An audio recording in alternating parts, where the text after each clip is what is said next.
اخواتي وحبايبي في كل مكان، السلام عليكم ورحمة الله وبركاته. معاكم اخوكم ابو بطة، والنهاردة ان شاء الله هنتكلم عن ملك من ملوك الفراعنة اسمه تحتمس الرابع، وازاي قدر يوصل لحكم مصر عن طريق ابو الهول. طبعا كل ده هنعرفه مع بعض، بس قبل ما نخش في الموضوع يا ريت ما تنساش تشترك معانا في القناة وتفعل زر الجرس عشان يوصلك كل جديد. ويلا بينا ندخل في الموضوع. السؤال هنا يا ابو بطة، ايه علاقة ابو الهول بتحتمس الرابع، وازاي قدر يوصل لحكم مصر عن طريق ابو الهول؟ الحكايه يا سيدي بكل بساطه عن طريق الحلم. حلم، والله تحتمس الرابع حلم ان هو حكم مصر عن طريق الحلم. تبدا قصتنا. كان تحتمس في نزهه في الصحراء بيصطاد تعابين وافاعي وطيور وغزلان وقت الظهيره، وقت الظهر في عز الحر، والشمس كانت حاميه جدا في اليوم دوت. فتعب وقال لما اروح اريح جنب صخره استظل بظلها شويه، وبالفعل راح قعد جنب صخرة. وهو قاعد مريح إذ أخذته سنة من النوم، ونام في نوم عميق وفي سبات. ولكن هنا هو نايم في عز نومه حلم إن الصخرة دي بتكلمه. الصخرة بتتكلم؟ أيوة، ما هي مش أي صخرة، دي صخرة أبو الهول. طبعا كلنا عارفين إن الفراعنة كانوا بيقدسوا أبو الهول وكانوا بيعتبروه الحارس على الأهرامات. ده مش موضوعنا، خلينا في صلب قلب الموضوع. والصخرة كانت بتكلمه زي ما يكون الواحد بيتكلم مع ابوه. والله زي ما بقول لك كده.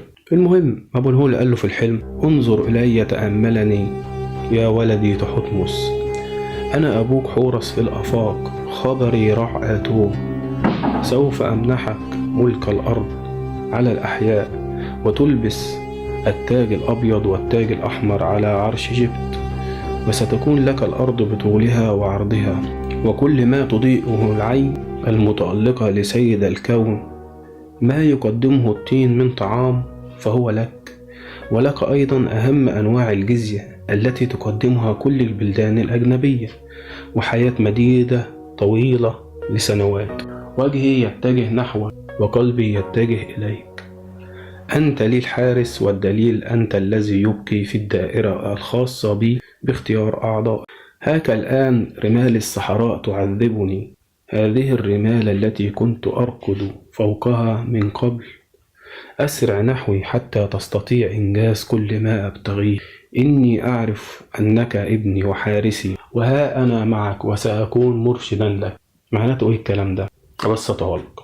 بص يا سيدي البلد والناس، هنا كان بيستنجد بيه عشان يشيل الرمال من عليه، لأن مع مرور الزمان كان أبو الهول مغطى بالرمال، ما كانش في حاجة ظاهرة منه غير الرأس. فهنا جه في الحلم للملك تحتمس الرابع بيستنجد بيه، بيقول له: شيل من علي الرملة وأنا هملكك حكم مصر، بس تكون أنت الحاكم على مصر السفلى والعليا. طبعا صاحبنا ما كدبش خبر، صحي من النوم وجاب الرجالة، هو فاكر الحلم كويس، وقعد يزيح الرمال من على أبو الهول لحد ما أبو الهول رجع لهيئته اللي اتبنى عليها.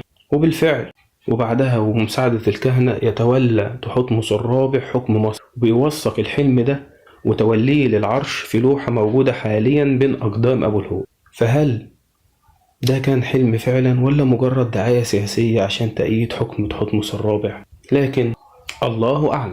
خلي بالك الفراعنة على مرور الأزمنة والعصور والأسر كلها كانوا بيقدسوا أبو الهول، وأبو الهول يعتبر هو الفيلسوف الساخر الذي وصفوه بأنه يجلس في صمت وتأمل وابتسامة السخرية على شفتيه وهو يركب عجلة التاريخ تدور أمامه من 40 قرنا، ولا يرى جديدا تحت الشمس، فالتاريخ يعيد نفسه وسط صراع الشعوب بين قوى الخير والشر التي تتجاذبها، وعوامل البناء والهدم، والتي ترسي حضارتها في صراع تنازع السلطة بين القوة والعقل والعقيدة. فأبو الهول هو الرمز الذي يجمع بين تلك القوى الثلاثة مجتمعة. عبر عن القوة بجسم الأسد الرابض، والعقل بالرأس الآدمي الشامخ، والعقيدة بتأمله وتطلعه إلى آفاق شروق الشمس. نهاية فيديو النهاردة. أتمنى لو الفيديو عجبكم يا ريت ما تنسوناش في الاشتراك في القناة وتفعلوا زر الجرس عشان يوصلك كل جديد. أشوفكم على خير، مع السلامة.